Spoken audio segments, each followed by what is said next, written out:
د میدان وردګ ولایت د پیښو پر وړاندې چمتووالي ریاست په 250 زیانمن او اړمنو کورنیو د خوراکي توکو مرسته وویشله. کورنۍ د پاره د کوم چې په دې وروستیو کې د واورې او د یخونو له امله کوم خلک متضرر شوي دي، زیان ورته رسېدلی او یا د موږ د ټیمونو له خوا نه دوی سروې شوي دي، مستحق ګڼل شوي چې دغه کورنۍ خوراکي موادو ته اړتیا لري چې د هغو له جملې څخه نن شاوخوا 2500 کورنیو ته خوراکي موادو توزیع کی.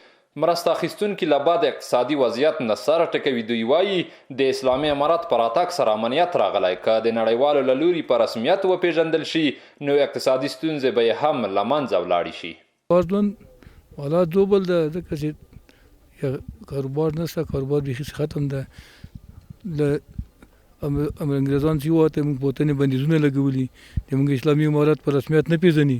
موږ د اسلامي امارت په رسمیت پېژندلی وای یا کارخانه جوړې کړې وای، موږ غریبو خلکو په کارخانو کې کار کوو.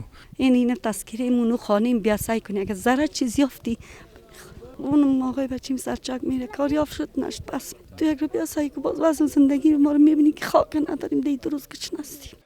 د ویلو ده چې 2 اونۍ وړاندې د پیښو پر وړاندې چمتووالي ریاست د صحرایي مرغانو د نسل ژغورنې او مرغانو د تغذیې د فرهنګ د ترویج په خاطر د میدان وردګ ولایت په غرونو او دښتو کې 1500 کیلوګرامه غنم وشیندل.